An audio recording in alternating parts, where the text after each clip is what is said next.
So, hello student, yes. So, what is our target of today's class? Already we completed January current affairs and we started February current affairs. So, the target of today's class will complete February current affairs, right? Manasvi, Kshitij, Jitu, Ishu, Bhardwaj, and then we'll try to start March current affairs. So, this is all about our target of today's class. February will complete and we'll start March 2023 current affairs, right? But before starting of today's class, as usual, I'm going to ask some questions related to last class. तो last class जो हमारी offline class थी उससे related कुछ questions पूछ लेता हूँ and hope आप लोगों को जो हम लोगों ने 8 to 10 इंपॉर्टेंट पॉइंट्स डिस्कस किए थे क्लास में एंड मैंने आपको बोला था कि वो आप नोटबुक पे अपनी नोट कर लेना। देखो मैं आपको एक चीज और इम्पोर्टेंट बता दूं कि जो भी आपका जीके का सिलेबस है ना, उस जीके के सिलेबस में स्टैटिक जीके का भी रोल है इम्पोर्टेंट, करेक्ट? क्योंकि आप ये मान के चलो कि 30% current affairs and 30 to 40% weightage है करंट अफेयर्स का एंड 60% वेटेज है आपके ट्रेडिशनल जीके का।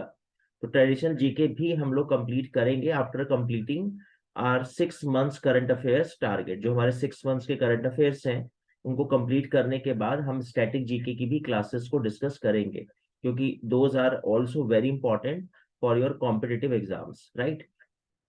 तो बड़ी to the point history, to the point geography and to the point economics, polity already हमने 1-2 क्लासेस ली हैं, वो डिस्कस करेंगे। तो ओके, हम अपने टॉपिक को स्टार्ट करते हैं। सो वेल, मैं क्वेश्चन पूछने जा रहा हूँ यस तन्नू से एंड रिया शर्मा से। सो तन्नू एंड रिया शर्मा, आप मेरे को जल्दी से ये बता दो कि हमने डिस्कस किया था कि कौन सी कंपनी थी जो सबसे पहले Hindustan I for spices and cotton, यानी ट्रेड एंड कॉमर्स के लिए इंडिया आने वाली सबसे पहली कंपनी कौन सी थी? That is my question. So yes, the student started to give the answer and Portuguese. Okay, so maximum student giving the answer Portuguese. तो ये काफी अच्छी बात है कि देखो हम जो भी डिस्कस करेंगे क्लास में, हम उसको क्लास में इतनी बार रिवाइज करेंगे कि आपको क्वेश्चन देखते ही आपके दिल से आवाज आए कि आंसर ये है, कोई कंफ्यूजन ना हो। और कहते हैं कि थोड़ा पढ़ो लेकिन उसका रिवीजन ज्यादा करो ताकि बहुत कॉन्फिडेंस आ जाए आपको एग्जाम में। तो आप लोग के आंसर देख के आई एम वेरी हैप्पी कि आप सब लोग बिल्कुल राइट आंसर दे रहे हो। Portuguese was the first company, right right. अच्छा, तो एक क्वेश्चन आप मेरे को इतना बता दो, ये क्वेश्चन मैं पूछ लेता हूँ जीतू से एंड आरुषि से। Jeetu and Arushi, if you attended that class, ये जो पोर्चुगीज कंपनी थी ये कौन से रूट को फॉलो करते हुए हिंदुस्तान आए? Means land route, sea route? और if your answer is sea route तो could you please tell me that कौन से सी रूट को इन्होंने फॉलो किया था? मीन्स कौन से कॉन्टिनेंट से होते हुए ये लोग इंडिया आए? That is my question from Jeetu and Arushi.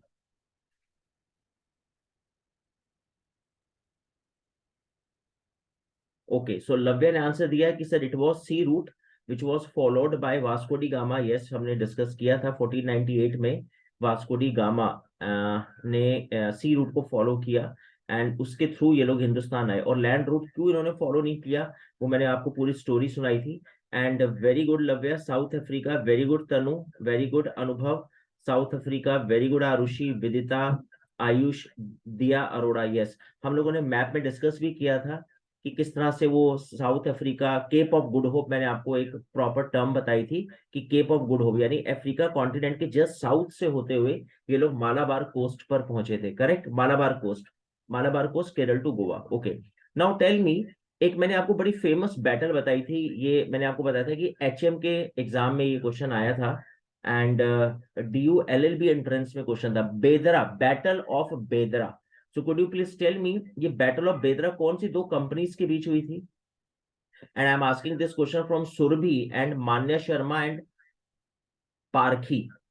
So I'm asking this question that Battle of Bedra was held between two companies and these two companies were,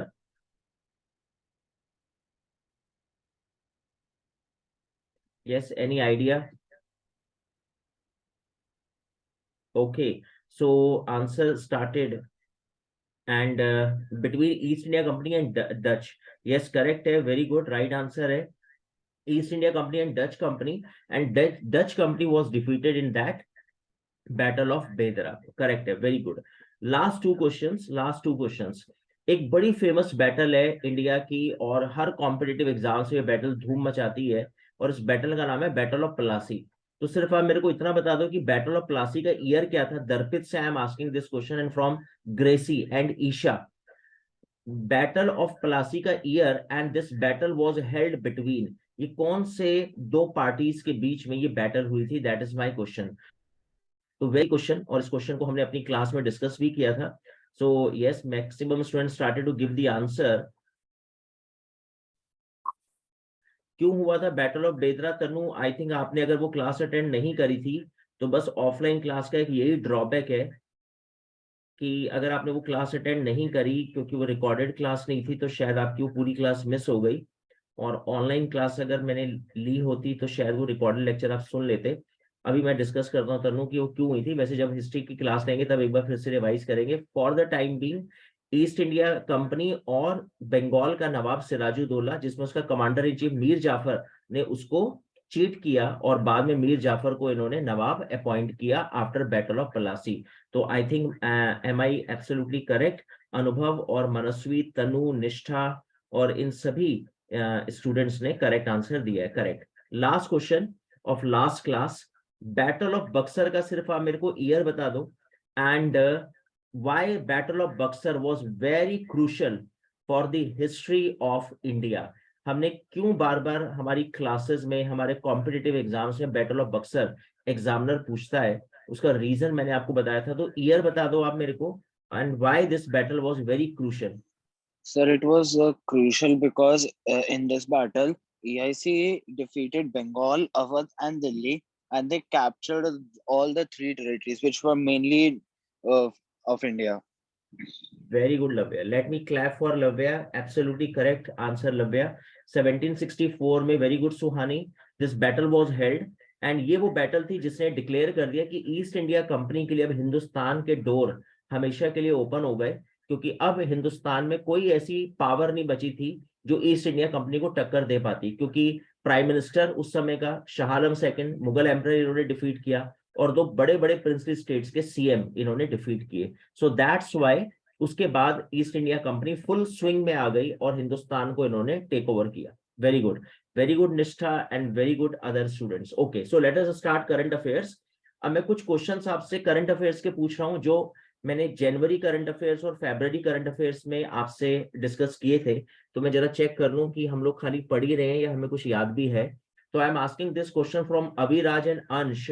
could you please tell me, G20 की conference इस बार कौन से country में होने वाली है? और started हो चुकी है ऑलरेडी, जनवरी मंथ से ये हो चुकी है स्टार्ट। तो ऋत्विक, भूमि गुप्ता एंड अविराज सिंह ने भी आंसर दिया, अंश ने भी आंसर दिया, हर्षित ने भी आंसर दिया, and yes, you all are saying that India is the venue and India is the chairman of G20 2023 meeting. Correct है, very good Manasvi, Delhi. And जैसे मैंने आपको बताया था कि बनारस में भी अभी वो G20 मेला स्टार्ट हो गया 17 अप्रैल से। करेक्ट है, very good. Question number 2 I am asking from Vidita Bajaj and Suhani Batra. तो please tell me these two students that कौन सा स्टेट है जिसने अभी हाल ही में डिक्लेयर किया कि मैं अपने यहाँ पे कास्ट सेंसस कंडक्ट करूंगा? Which state declared that I will start caste census? So that is my question. So oh UP किसी एक स्टूडेंट ने आंसर दिया, but maximum student Suhani, Lavya and other student saying sir वो स्टूडेंट है, वो state है बिहार। तो I think Nishtha and Kshitij, all students are giving right answer. Bihar was the state which declared caste census. Correct है, very good. ठीक है, आगे चलते हैं। Next question, diary number 1 in the month of January, मैंने बड़ी फेमस बुक आपके साथ डिस्कस की थी, and I am asking this question from Krishna Narang and Paridhi Kalra and Saurabh. So please, these three students especially, tell me answer that diary number 1, the author of this book in the month of January. Okay, so Lavya, Bhumi, Surbhi, Tanu, Paridhi Kalra, very good Paridhi, Kshitij, Divya Arora, okay, and Krish Narang, very good Krish, Tanisha Chopra, very good Saurabh, correct. So all are giving answer, very good Riya. Ranjan Gogoi ने इस book को लिखा, and Ranjan Gogoi कौन है? Farmer CJI chief justice of India, and right now he is member of parliament in Rajya Sabha nominated by the president of India. Very good, correct है. अच्छा, फिर एक बहुत इंपॉर्टेंट क्वेश्चन था ब्रिक्स कॉन्फ्रेंस. तो अब मेरे को बताओगे 2023 की हिती से मैं क्वेश्चन पूछ रहा हूँ, एंड आयुष गुप्ता से, 2023 की ब्रिक्स कॉन्फ्रेंस कहां पे होने जा रही है? Which country is going to take the chairmanship of BRICS conference? So well, student started to give the answer, and Bhumi Gupta ने आंसर नहीं दिया है, आंसर आया है तनिषा चोपड़ा ने आंसर दिया है, करेक्ट है, वेरी गुड. सौरभ, क्षितिज, सुहानी, निष्ठा, यस करेक्ट है, राइट आंसर है. South Africa is going to conduct the conference of BRICS in August 2023. Correct. Very good. Very good, students. Okay. Now I am asking questions from Sakshi Agarwal and Ujjwal and Ishu Bhardwaj. So please tell me that I discussed with you the most important news in the month of January, and that was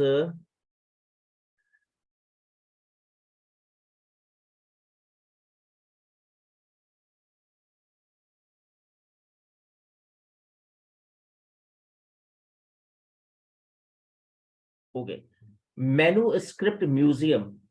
सो अगर आपको remember हो तो हमने राम सेतु बॉलीवुड की जो नई movie आई थी उसको डिस्कस किया था इस पॉइंट पे कि अभी इंडियन गवर्नमेंट ने मैन्युस्क्रिप्ट म्यूजियम जो है वो एस्टेब्लिश किया है, और ये वर्ल्ड का first palm leaf manuscript museum जो है हमने एस्टेब्लिश किया है. तो बहुत बड़ी बात है, पूरे वर्ल्ड का पहला म्यूजियम है ये. That's why very important. तो उसने मुझे लगता है कि ये क्वेश्चन बनता है कॉम्पिटिटिव एग्जाम में आना, और maximum student started to give the answer Thiruvananthapuram in Kerala. Very good, very good, correct answer. Very good Lavya, and very good other students. ठीक है, तो इसका मतलब जनवरी की मैक्सिमम न्यूज आप लोगों को भी थोड़ा सा कॉन्फिडेंस आ चुका होगा, यानी जनवरी की अगर कुछ न्यूज आपके एग्जाम में आती है so you are very confident to give the answer. ठीक है, तो आप फिर स्पोर्ट्स सेक्शन से एक न्यूज मेरे को बता दो इसका answer, and I am asking this question from Tavnoor Singh and Yukti and Ishaan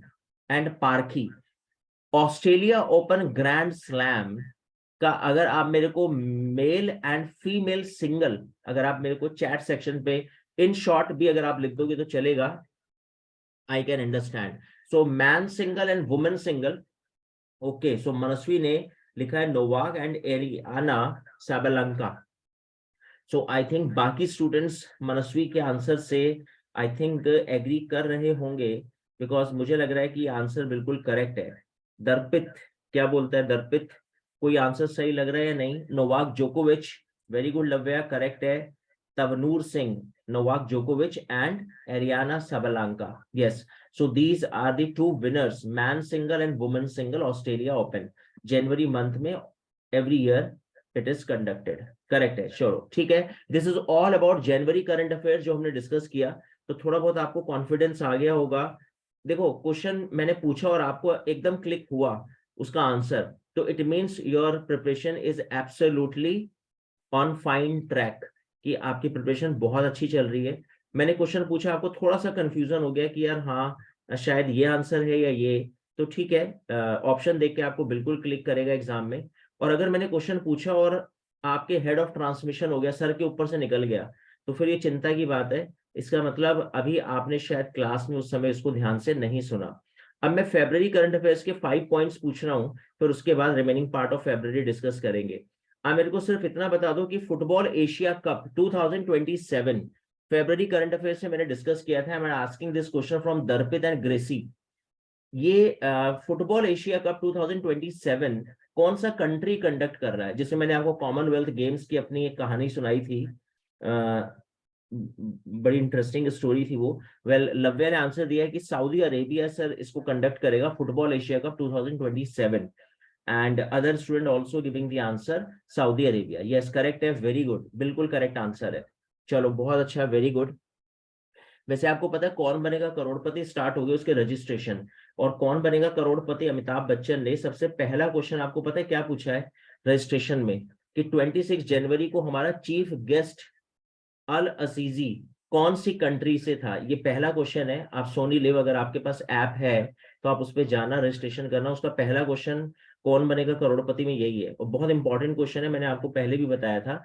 and he is from Egypt, he is the president of Egypt. Very good Riya Sharma, and very good other students, correct है।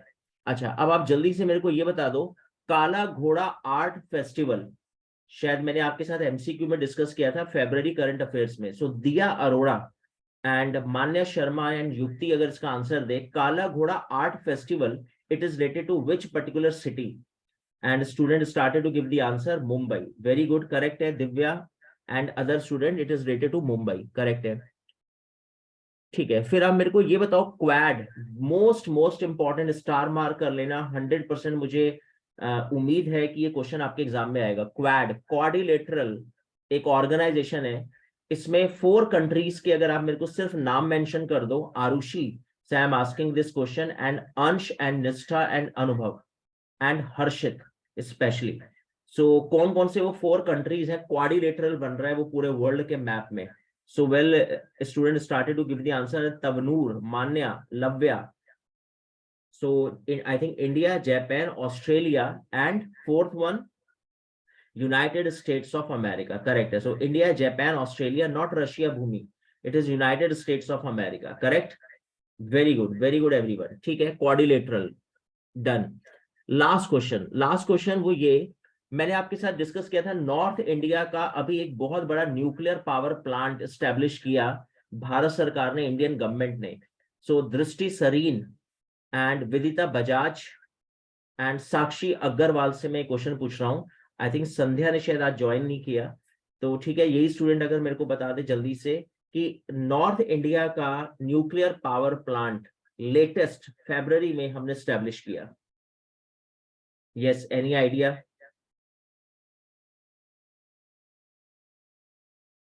Okay, सो क्षितिज ने बोला है बिहार। नहीं नहीं नहीं, नॉट बिहार। बड़ी important news थी, अगर आपको, आप भूल गए शायद आप सब लोग, क्योंकि किसी का आंसर नहीं आया, तो उसका मतलब मेरा निशाना सही लगा। मैं सोच रहा था कोई तो ऐसा क्वेश्चन पूछूं जिसमें तुम लोग कंफ्यूज हो जाओ, और आज ये मेरे को क्वेश्चन मिल गया। अदरवाइज तुम सभी क्वेश्चंस के आंसर एकदम देना शुरू कर देते हो, इट मीन्स कि सिंसियरली क्लासेस अटेंड कर रहे हो। वैसे इसका आंसर था गोरखपुर। अगर आपको याद हो, मैंने आपको बोला था कि गोरखपुर से यूपी मत समझ लेना, गोरखपुर के पास एक विलेज है, फतेहाबाद डिस्ट्रिक्ट पड़ जाता है, वो हरियाणा में आ जाता है। सो वहां पर इन्होंने नॉर्थ इंडिया का फर्स्ट न्यूक्लियर पावर प्लांट जो अभी रनिंग होगा वो स्टैब्लिश किया। वैसे इससे पहले नरोरा है उत्तर प्रदेश। तो आपको याद होगा, मैंने वो टेबल लिखवाई थी, आपको टेबल बताई थी, काकरा पारा, ढोकला, फाफड़ा। तो मैंने कहा था कि गुजरात में न्यूक्लियर पावर स्टेशन है ये काकरा पारा, राइट। वो कुड्डन कुल्लम, कलपक्कम तमिलनाडु, जो मैंने बोला था टफ नेम है, तो it means these are Tamil Nadu. Well, current affairs के पॉइंट ऑफ व्यू से Gorakhpur Haryana, the latest nuclear power plant of India, right. Gorakhpur Haryana Anubhav, that is the right answer. Latest power plant Gorakhpur Haryana. चलो ठीक है, thank you very much students for participating in this session. देखो online का कितना फायदा होता है, मैं आपको एक बड़ी इंटरेस्टिंग अपना एक्सपीरियंस शेयर करता हूँ ऑनलाइन का। 2009 में 2009 से मैंने अंडर ग्रेजुएट की ऑनलाइन क्लासेस लेनी शुरू करी थी, और हम लोग ऑफलाइन क्लासेस लेते थे, क्योंकि 2009 से लेकर 2020 मार्च 12 मार्च, यानी 11 साल मैंने ऑफलाइन क्लासेस ली आपके अंडर ग्रेजुएट की। ये HM, law, CLAT, BGMC, BBA, BMS। और होता क्या था कि 1.5 घंटे की क्लास होती थी, उसमें हम लोग ना आधा घंटा 45 मिनट्स ही पढ़ा पाते थे। 45 मिनट्स हम स्टूडेंट को चुप करवाने में बर्बाद कर देते थे। तो हमें समझ नहीं आता था कि जो बेचारा बच्चा सीरियस है क्लास में, उसको कैसे हैंडल करें, उसके साथ कैसे जस्टिफाई हो कि हम लोग भी उसके साथ मेहनत करें। फिर आपको पता है, एट लास्ट क्रैश कोर्स होता था 2 महीने का, तो सिलेबस ही होता था। फिर हम एट लास्ट क्या करते थे, अच्छे अच्छे क्रीम बच्चों का अलग बैच बनाते थे, और जो बच्चे सीरियस नहीं होते थे उनको फिल्टर करके एक अलग बैच में डाल देते थे। और फिर लास्ट के 15 डेज हम उनके ऊपर बड़ी मेहनत करते थे और रिजल्ट निकाल के देते थे वो बच्चे। लेकिन आपको पता है, फिर हम जब हमने ऑनलाइन क्लासेस स्टार्ट करी कोविड के समय, तो हमारे नंबर ऑफ रिजल्ट्स जो है वो बढ़ गए। क्योंकि ऑनलाइन में ये फायदा हुआ कि जितने भी स्टूडेंट हैं सब अपने अपने घर बैठे हैं और कोई किसी को देख नहीं रहा। मैंने आपको ऑफलाइन क्लास में शेयर की थी ये बात। और उसमें क्या हुआ कि जो स्टूडेंट नहीं सीरियस है वो बस इतना ही कर सकता है कि वो एग्जिट कर जाएगा, वो क्लास को डिस्टर्ब नहीं करेगा एटलीस्ट। और अगर 1.5 आवर की क्लास है तो प्योर 1.5 आवर हम लोग क्लास में पढ़ाने लग गए, ज्यादा कंटेंट डिलीवर करने लग गए। और सबसे बड़ा बेनिफिट कि अगर आपकी क्लास मिस हुई तो आपने रिकॉर्डेड लेक्चर सुन लिए, और आपने अपने एग्जाम से पहले वो सारे के सारे लेक्चर्स अगर आपने सुन लिए तो ऐसा हुआ कि जैसे आपने हफ्ता पहले फिर से सारी क्लासेस दोबारा से रिवाइज कर ली। तो ये कुछ इतने इंपॉर्टेंट बेनिफिट्स हैं जिसकी वजह से हमारे नंबर ऑफ रिजल्ट बढ़ गए, ना केवल अंडर ग्रेजुएट के, इवन यूपीएससी आईएएस के रिजल्ट। हम हर साल 5 बच्चों को आईएएस बनाते थे, आज हर साल हमारे 10 बच्चे कम से कम आईएएस आईपीएस और आईएफएस में सेलेक्ट हो जाते हैं। तो टेक्नोलॉजी का बेनिफिट तो है। तो इसीलिए thank you very much for attending the online classes seriously. So well, let us start February current affairs remaining part.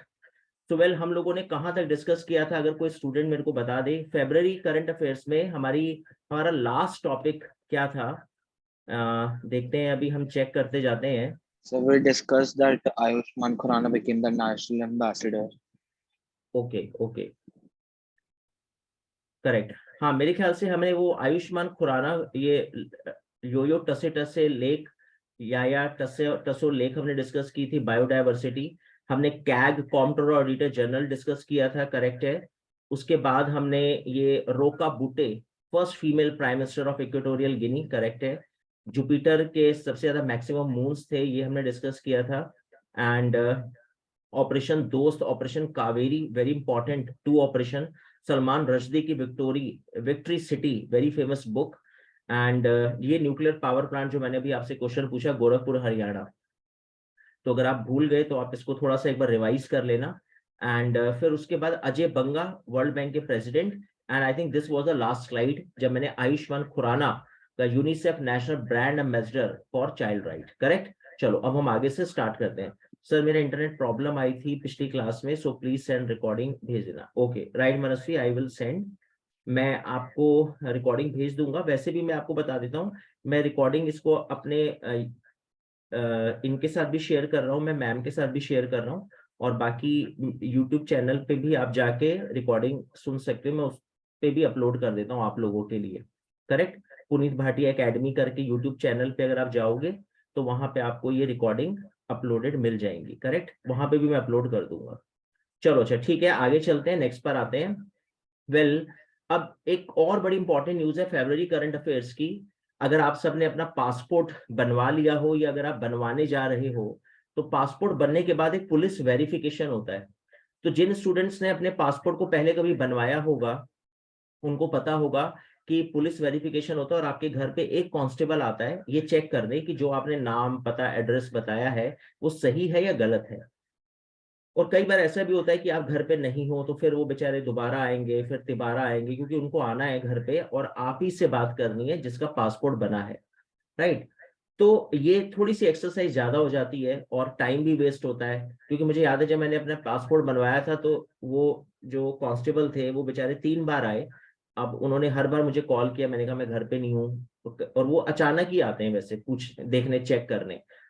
तो फिर एक्सरसाइज होती है, टाइम वेस्ट होता है। तो अभी इंडियन गवर्नमेंट ने ministry of external affairs MEA, ये हमारी मिनिस्ट्री ऑफ एक्सटर्नल अफेयर्स है जिसने एम पासपोर्ट पुलिस ऐप को लॉन्च कर दिया है एंड पुलिस वेरिफिकेशन इसी पर हो जाएगी।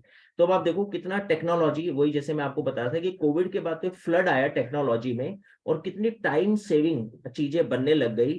हर चीज ऑनलाइन, इंडिया इज ऑनलाइन, तो ये लाइन बिल्कुल फिट बैठती है, नॉट इंडिया बल्कि बाकी वर्ल्ड के सारी कंट्रीज के लिए।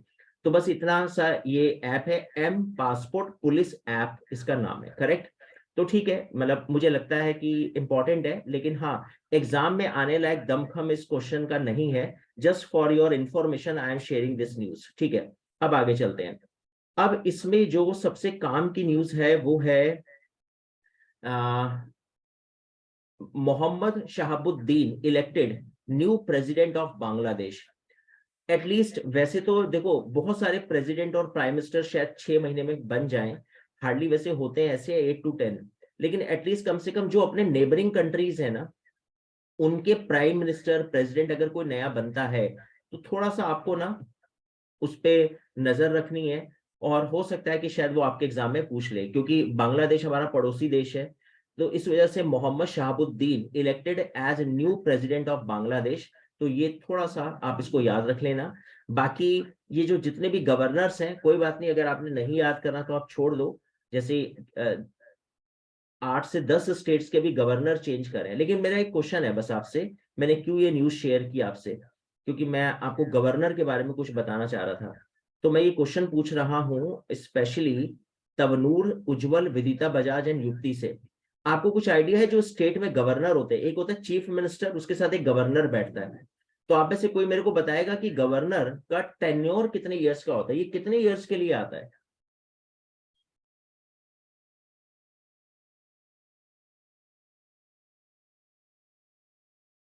ओके, सो मनस्वी ने कहा सर, एक बार आपने रिजर्व बैंक ऑफ गवर्नर बताया था, तो अब कभी भी कोई गवर्नर होगा, मैं 3+2 ही बताऊंगी। ओके, सो मनस्वी, वो तो हमने आरबीआई के गवर्नर को डिस्कस किया था 3+2। But yes, other students giving answer, Riya Sharma, Tavnoor, 5 years. तो आई थिंक इन लोगों के आंसर्स बिल्कुल करेक्ट है। 5 ईयर्स के लिए गवर्नर किसी स्टेट में अपॉइंट होता है। और उसी तरह से एलजी, जैसे दिल्ली में हमारे लेफ्टिनेंट गवर्नर बैठते हैं, तो 5 ईयर्स का इनका टेन्योर होता है। स्टेट में जो बैठेगा वो गवर्नर, और जो यूनियन टेरिटरी में बैठेगा उसको बोलते हैं एलजी। करेक्ट। अच्छा, दूसरा क्वेश्चन मेरा गवर्नर से रिलेटेड ये था आपसे, और ये क्वेश्चन मैं पूछ रहा हूं अभी उज्जवल से एंड अभिराज सिंह से। ये गवर्नर को अपॉइंट कौन करता है? चीफ मिनिस्टर अपॉइंट करता है इसको, या इसको प्रेसिडेंट अपॉइंट करता है, या प्राइम मिनिस्टर इसको अपॉइंट करता है? That is my question. और ये क्वेश्चन सब 10 ईयर्स के क्वेश्चन है, इसीलिए मैं छाट छाट के क्वेश्चन आप लोगों से पूछ रहा हूं करंट अफेयर्स के बहाने, ताकि करंट अफेयर्स के साथ साथ कुछ आपको स्टैटिक भी इंफॉर्मेशन देते चले। यस, सो अनुभव ने आंसर दिया है CM, Ayush Gupta PM, Tavnoor president. Okay, so well student, मैं आपको इसका राइट आंसर बता दूं, तवनूर सिंह का आंसर बिल्कुल करेक्ट है। प्रेसिडेंट ऑफ इंडिया गवर्नर को अपॉइंट करता है, लेकिन सेंट्रल गवर्नमेंट इसके नाम रिकमेंड करती है प्रेसिडेंट को। तो आपको बस एक सिंपल सा फंडा मुझे सिर्फ इतना बताना था कि जिसकी केंद्र में सरकार है वही अपने 28 के 28, 28 स्टेट्स, और जितनी भी हमारी 8 यूनियन टेरिटरीज हैं उन सब में, जैसे आज बीजेपी की गवर्नमेंट है, एनडीए बोलते हैं वैसे, बीजेपी एंड उसके कोalition पार्टीज, तो आज जितने भी गवर्नर्स आप देखोगे ना, वो सब बीजेपी के मिनिस्टर्स ही होंगे, बीजेपी के ही कार्यकर्ता होंगे। तो जिसकी केंद्र में सरकार, वही उसी पार्टी के गवर्नर अपॉइंट किए जाते हैं, क्योंकि वो प्राइम मिनिस्टर उनके नाम रिकमेंड कर देता है और प्रेसिडेंट सिर्फ उस पर स्टैंप लगा देता है कि ओके डन। लेकिन कॉम्पिटिटिव एग्जाम्स के पॉइंट ऑफ व्यू से क्या इंपॉर्टेंट है? गवर्नर का टेन्योर 5 ईयर, और कौन अपॉइंट करता है? President of India, that's all. Okay, चलो ठीक है, डन है, आगे चलते हैं। अब हम बात करते हैं, नेक्स्ट नेक्स्ट स्लाइड पर आते हैं। तो इस स्लाइड में कुछ खास बात नहीं, बस बांग्लादेश का प्रेसिडेंट इंपॉर्टेंट है, दैट्स ऑल। यूट्यूब का सीईओ अभी नील मोहन बने हैं, ठीक है, आप इसको याद कर सकते हैं, आप इसको देख लेना, ठीक है। आगे चलते हैं, नेक्स्ट पर आते हैं। हाँ, अब एक बहुत इंपॉर्टेंट अवार्ड सेरेमनी है। जैसे आपने ऑस्कर सुना होगा, ऑस्कर में हमारी इस बार तो खैर हमने बहुत अच्छी परफॉर्मेंस दी, और वो जो हमारा सॉन्ग है ओरिजिनल सॉन्ग कैटेगरी में RRR मूवी के सॉन्ग को मिला अवार्ड। उसी तरह से एक अवार्ड है बाफ्टा। अब बाफ्टा, जैसे आपने देखा होगा, हमारा बॉलीवुड का अवार्ड होता है फिल्म फेयर अवार्ड, वो बॉलीवुड को दिया जाता है। ऑस्कर जो है वो यूनाइटेड स्टेट्स ऑफ अमेरिका का है, लेकिन उसमें कई सारी और कैटेगरीज हैं, जिससे पूरे वर्ल्ड की फिल्मों को हम लोग ऐड कर लेते हैं, यूएस ऐड कर लेता है, राइट, हॉलीवुड। लेकिन बाफ्टा जो है वो अगर आप देखेंगे तो इसकी फुल फॉर्म है British Academy film, television and arts. So BAFTA award specially British, Britain का अवार्ड है। और इसमें जब भी कोई बेस्ट एक्टर या बेस्ट एक्ट्रेस का अवार्ड किसी को मिलता है, कैटेगरीज बहुत सारी हैं, हमें सारी याद नहीं करनी, हम खाली बेस्ट एक्टर बेस्ट एक्ट्रेस कर लेते हैं याद, क्योंकि बाफ्टा अवार्ड को भी मैंने एग्जाम्स में देखा है। तो बस आप इतना याद रखना कि इस बार का best actor Austin Butler, right, and best actress for in BAFTA award Cate Blanchett, right. तो ये बस आपको दो नाम आपको याद रखने हैं, और शॉर्ट अगर आप कर दो तो best actor Butler, Austin Austin Butler, and Cate, right. तो ये दो नाम आपको याद रखने हैं, बाफ्टा अवार्ड। और एक बार ये कॉम्पिटिटिव एग्जाम्स में बाफ्टा की फुल फॉर्म आई थी, तो आपको ये पता हो, British Academy Film and Television Arts, correct. So ये इंपॉर्टेंट पॉइंट था इस स्लाइड का। ओके, खैर आगे चलते हैं, नेक्स्ट पर आते हैं। बोल दो। अब नेक्स्ट स्लाइड पर चलते हैं। नेक्स्ट स्लाइड में जो इंपॉर्टेंट है वो है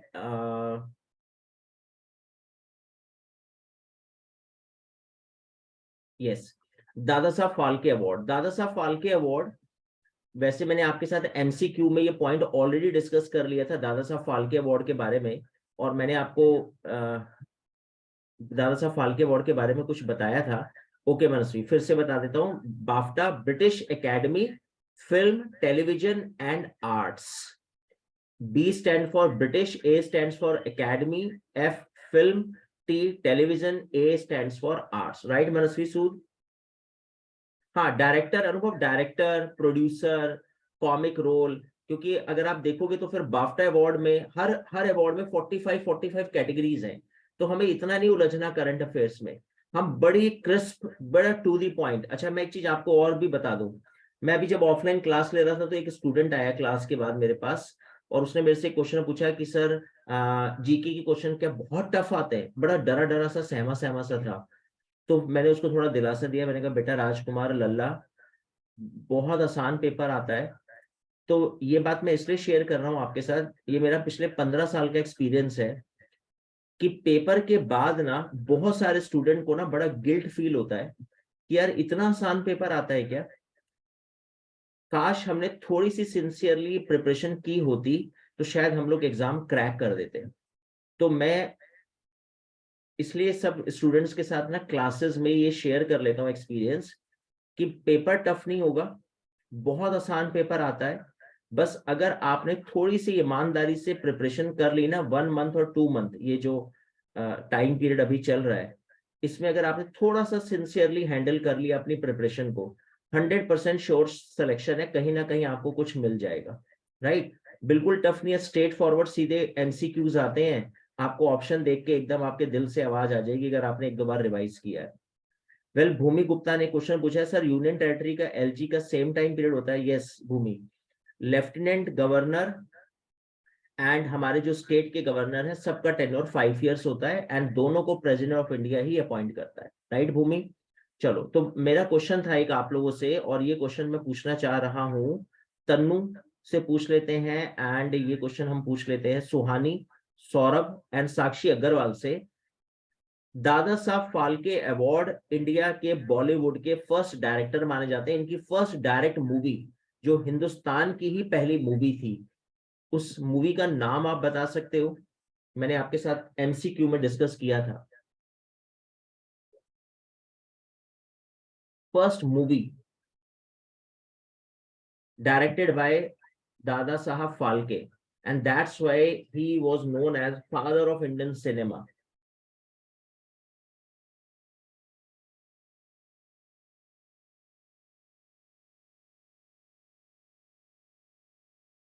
चलो मैं ऑप्शन दे देता हूं, राजा हरीशचंद्र, रानी लक्ष्मीबाई, डॉक्टर भीमराव अंबेडकर, या Mahatma Gandhi, a journey. Yes, any idea? कुछ ऑप्शंस देख के आपको क्लिक कर रहा हो कि हाँ सर हमने ये पॉइंट डिस्कस किया था? Raja Harishchandra, okay. So well, काफी स्टूडेंट्स ने आंसर दिए हैं राजा हरीशचंद्र। यस, राजा हरीशचंद्र ये इनकी फर्स्ट मूवी थी जो इन्होंने डायरेक्ट की, correct. And that's why he was known as father of Indian cinema. तो मैं पहले आपको ये बता देता हूँ, आप देख लो, राजा हरीशचंद्र ये जो फर्स्ट मूवी थी 1913 की बात है जब ये रिलीज हुई, एंड इसलिए इनको फादर ऑफ इंडियन सिनेमा के नाम से जानते हैं। इस स्लाइड आपके साथ शेयर हो रही होगी स्क्रीन पर। वैसे इन्होंने बहुत सारी मूवीज डायरेक्ट की, खैर हम सबको डिस्कस नहीं कर रहे, हम इनकी फर्स्ट मूवी जो हमारे बॉलीवुड की फर्स्ट मूवी, करेक्ट। अच्छा, अब मैं आ जाता हूँ उस अवार्ड्स पे कि कौन से अवार्ड इंपॉर्टेंट है। तो इस चार्ट में अगर मैं देखूं तो सिर्फ मुझे एक ही नाम, एक दो, बस दो ही अवार्ड मुझे याद रखने हैं, ज्यादा मैं उलझेंगे नहीं हम लोग सारे अवार्ड्स में, क्योंकि बहुत रेयर अवार्ड्स हैं। Oscar, BAFTA, film fair award भी हमारे कॉम्पिटिटिव एग्जाम्स में नहीं आता। ऑस्कर पे क्वेश्चन आता है, बाफ्टा पे आ जाता है, और दादा साहब फाल्के अवार्ड जो सिनेमा से रिलेटेड है उनकी बात कर रहा हूँ। तो बेस्ट फिल्म कश्मीर फाइल्स है। Best actor and best actress ठीक है कर सकते हैं, रणबीर कपूर एंड आलिया भट्ट। मूवी तो खैर हमें पता ही है, ब्रह्मास्त्र और Gangubai.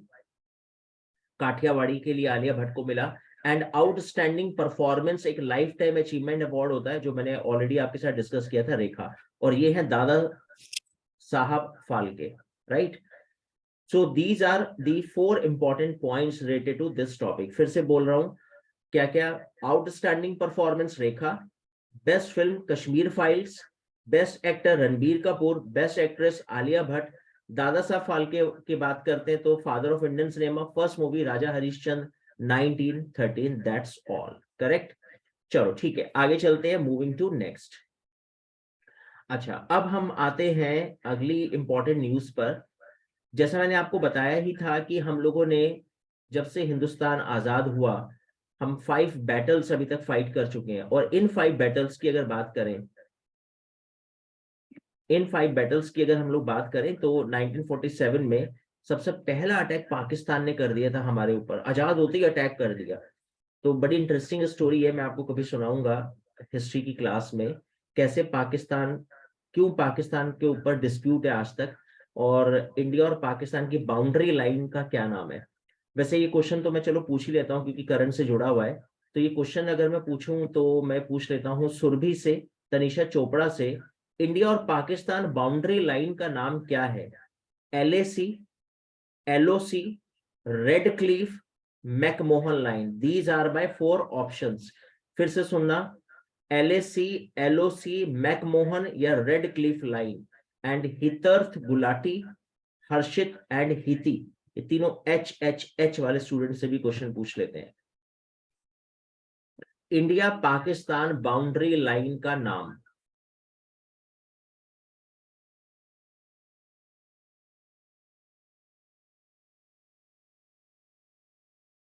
Okay, so maximum student answer दे रहे हैं कि sir LOC।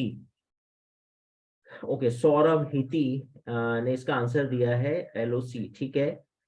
Line of control, Bhumi Gupta ने भी आंसर दिया line of control, Divya Arora ने भी आंसर दिया लाइन ऑफ कंट्रोल। और पता नहीं, ये भी रिकॉर्ड है कि मैंने जब जब जिस जिस क्लास में क्वेश्चन पूछा तब तब स्टूडेंट ने इसका आंसर रॉन्ग दिया। और आप सभी के सब एब्सोल्युटली रॉन्ग आंसर है आप सभी का। और अभी मैं आपको एक रहस्य उद्घाटन कर दूं कि अगर आप प्योर हिंदुस्तानी हो तो कभी भी आप ये भूल के भी मत बोलना कि हिंदुस्तान और पाकिस्तान की बाउंड्री लाइन का नाम LOC है। तो मैं आपको छोटा सा नटशेल आपको इतना समझा देता हूँ। आपको पता है ये हिंदुस्तान की कैप है, ये इंडिया का टॉप एरिया है। ये जो लाइन आप देखते हो ना, ये वाली लाइन, ये जब हम मैप की बात करते हैं तो ये ऐसे हमारा मैप है ना, ये प्रॉपर जो लाइन शुरू होती है ना भारत और पाकिस्तान के बीच में, इसका नाम है LAC, line of actual control, जो ब्रिटिशर्स ड्रॉ कर गए थे। और इसको रेड क्लीफ लाइन भी बोलते हैं क्योंकि रेड क्लीफ वो पर्सन थे जिन्होंने ये लाइन ड्रॉ करी।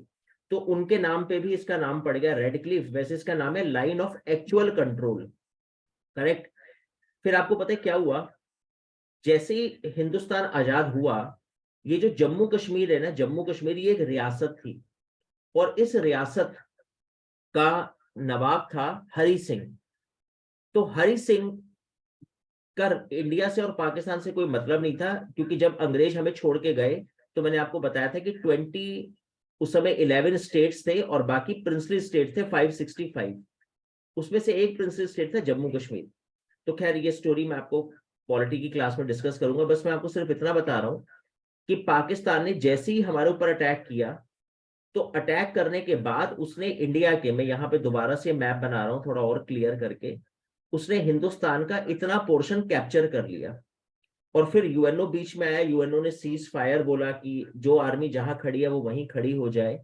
तो ये वाली लाइन जहां तक उसने हिंदुस्तान के कश्मीर को कैप्चर कर लिया, ये थी LOC।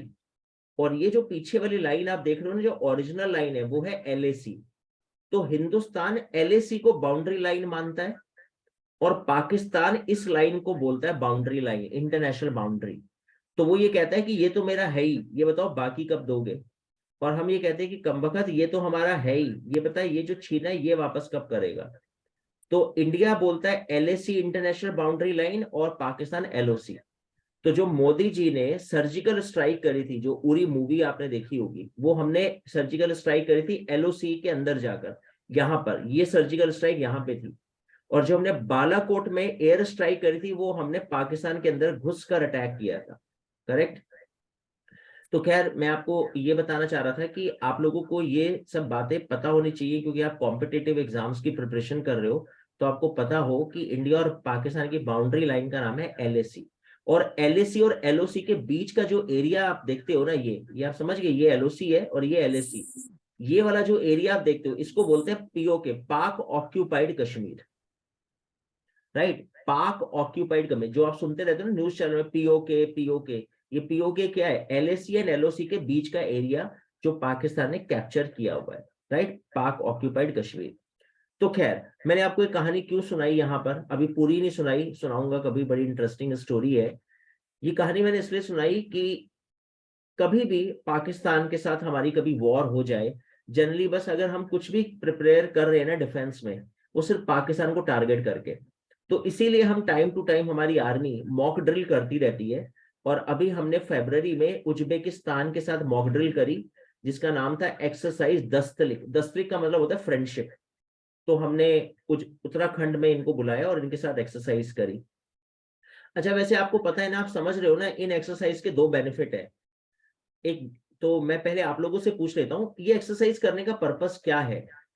एक बार तो मैंने आपको बातों बातों में आपके साथ डिस्कस किया भी था, लेकिन मैं ये क्वेश्चन पूछ लेता हूँ। वैसे मंथन ने पता नहीं ज्वाइन करा या नहीं करा, एंड होप मंथन ने अगर ज्वाइन किया होगा तो आज वो कंफर्टेबल बैठे होंगे अपने घर में, क्योंकि उस दिन तो उनको सीट मिली नहीं थी प्रॉपर, बड़े परेशान थे पूरी क्लास में। वेयर इज मंथन? मंथन को ढूंढ रहा हूं मैं। चलो कोई बात नहीं, तब तक मैं निष्ठा, परिधि कालरा एंड रिया शर्मा से क्वेश्चन पूछ लेता हूँ कि इन एक्सरसाइज मॉक ड्रिल का पर्पस क्या है, क्यों कर रही है हमारी आर्मी ये एक्सरसाइज दूसरी कंट्रीज के साथ? तो द सोल्जर्स डू नॉट, अच्छा अभी बताता हूँ LAC की full form. So the soldiers do not forget about anything fighting a war. Yes correct है, वेरी गुड लव्या। आप पूरा मुझे अच्छे से ध्यान से सुनते हो, एंड आपके आंसर्स देख के मुझे लगता है कि आपने बड़ा सिंसियरली मेरे को फॉलो किया। करेक्ट है, very good Lavya. And to revise, right Manasvi? ठीक है, तो दो रीजन है। नंबर एक बात तो वो कि हमारे शोल्डर्स ऑन द टो हमेशा रहे, है ना, इनफ प्रैक्टिस होती रहे, वेरी गुड रिया, ताकि वो भूल ना जाए, क्योंकि प्रॉपर वॉर तो हो नहीं रही, तो मॉक ड्रिल ही करते रहे चलो, है ना, थोड़ा हम लोग ट्रेनिंग में रहेंगे। और दूसरा बेनिफिट क्या होता है, जैसे उज्बेकिस्तान की आर्मी आई, या रशिया की आर्मी, या US की आर्मी के साथ मॉक ड्रिल की, तो हम उनसे सीखते हैं ना, वो हमसे सीखते हैं, हम उनसे सीखते हैं कि अच्छा ये वेपन्स यूज करते हो, यार भाई साहब ये वेपन्स कहाँ से लिए आपने? वो कहेंगे अरे हमने वहां से परचेज करे। फिर हम भी पूछते हैं सर हमें भी एड्रेस बता दो, हम भी ऑनलाइन ये न्यू वर्जन AK-47 मंगवा लेंगे। तो उनके वेपन्स, उनके ड्रेसिंग, उनके कपड़े, उनकी कैप, है ना, उनकी बुलेट प्रूफ जैकेट्स, तो हम उनसे सीखते हैं और किस तरह से वो वॉर को हैंडल करते हैं। तो ये आप समझ रहे हो ना, टू वे टाइप होता है ये, कि उन्होंने हमसे सीखा, हमने उनसे सीखा, लर्निंग प्रोसेस इंक्रीज एनहांस हो गया दोनों कंट्रीज के सोल्जर्स का। तो ये एक बहुत बड़ा बेनिफिट है। और जनरली आपने देखा होगा, हम डेवलप्ड कंट्रीज के साथ मॉक ड्रिल करते हैं। आपने देखा होगा, हम कभी Bangladesh, India Bangladesh mock drill, Indo Nepal mock drill हम नहीं करते इनके साथ, क्योंकि हम कहते हैं यार हम इनसे क्या सीखेंगे। तो वैसे कहना नहीं चाहिए, इतनी इंसल्ट नहीं करनी बनती इनकी, लेकिन हाँ, हम करते अपने से ऊपर लेवल के किसी कंट्री के साथ मॉक ड्रिल है, ताकि हम उससे सीखें। राइट, तो ये हमारी स्ट्रेटजी, ये हमारी प्लानिंग है हमारे डिफेंस की। वेल, एक स्टूडेंट ने पूछा है कि LAC की सर फुल फॉर्म बता दो। Line of actual control, right, और LOC लाइन ऑफ कंट्रोल। तो A का मतलब क्या है? एक्चुअल कंट्रोल, एक्चुअल जो मेन लाइन है इंडिया और पाकिस्तान के बीच की। चलो तो ठीक है, अपने टॉपिक पर आते हैं। तो मैंने आपको बताया कि इंडिया और उज्बेकिस्तान की mock drill and India and UAE की mock drill, desert flag, correct, ये दो आपको मॉक ड्रिल याद रखनी है फरवरी में। ठीक है, आगे चलते हैं, moving to next point, moving to next. ये कुछ एक्सरसाइज है, लेकिन हाँ इसमें से एक बड़ी इंटरेस्टिंग एक्सरसाइज है, हैंड इन हैंड। कभी कभी मुझे बड़ी कुछ पुरानी बातें याद आ जाती हैं, तो मुझे लगता है कि मैं आपके साथ डिस्कस करूं। डॉक्टर मनमोहन सिंह जब नए नए प्राइम मिनिस्टर बने थे, तो चाइना के साथ उनको लगा कि मैं कुछ ऐसा धमाका कर दूं कि लोग मेरे को जाने, मेरे को समझे। तो उन्होंने चाइना के साथ सबसे पहले दोस्ती का हाथ बढ़ाया और चाइना से कहा कि सर, अच्छा ठीक है, पिछली स्लाइड, लास्ट स्लाइड दिखा देता हूँ। तो चाइना के साथ उन्होंने दोस्ती का हाथ बढ़ाया और उन्होंने चाइना से कहा कि सर, हम दोनों हिंदी चीनी भाई भाई, अब जो हुआ गिले शिकवे छोड़ दो सर, अब मैं आ चुका हूँ, मैं प्राइम मिनिस्टर बन चुका हूँ सोनिया गांधी जी की कृपा से, अब हम दोनों भाई मिलके साथ साथ रहेंगे और हम दोनों एक एक्सरसाइज करेंगे आपस में मिलके। चाइना ने कहा हाँ हाँ कर लो कर लो। तो इंडियन गवर्नमेंट ने नाम सजेस्ट किया, हैंड इन हैंड, हाथों में हाथ मिलाकर हम दोनों भाई मिलके एक्सरसाइज करेंगे। चाइना ने कहा हाँ हाँ कर लो कर लो। चाहे तो हमने कहा सर हर साल करेंगे। चाइना ने कहा हाँ हाँ ठीक है कर लो, हर साल करो। करते रहे, एक दो साल करा, 2 साल करा, 3 साल करा, फिर चाइना फेड अप हो गया, कहने लगा यार ये मजा नहीं आ रहा, ओरिजिनल वाली करेंगे तुम्हारे साथ। फिर वो डोकलाम वाला इशू हो गया बाद में। तो चाइना को ना संभालना बड़ा टफ है, कुछ समझ में नहीं आता, पता नहीं इसके दिमाग में क्या चल रहा होता है। ऊपर से कुछ है, अंदर से कुछ है, मतलब टोटली कंफ्यूजन क्रिएट करके रखता है। आप ऊपर से आपके साथ इतनी अच्छी दोस्ती निभाएगा, पीछे से पता नहीं कब खंजर डाल दे पीठ में, इसका कुछ नहीं पता। तो खैर फिर हमने हैंड इन हैंड चाइना के साथ अभी स्टॉप कर दी कुछ टाइम से। तो ये कुछ एक्सरसाइज है जो थोड़ी पुरानी है और होती रहती है रेगुलर हर साल। तो इसमें से अगर आप चाहोगे तो कोई बात नहीं, आप हैंड इन हैंड एटलीस्ट याद रखना, बाकी आप चाहो तो युद्ध अभ्यास इंपॉर्टेंट है यूएस की, तो बस ये दो एक्सरसाइज आप देख लेना। बाकी फरवरी में जो मैंने अभी आपको बताई वो इंपॉर्टेंट है, उज्बेकिस्तान एंड यूएई के साथ। चलो खैर आगे चलते हैं, नेक्स्ट पर आते हैं।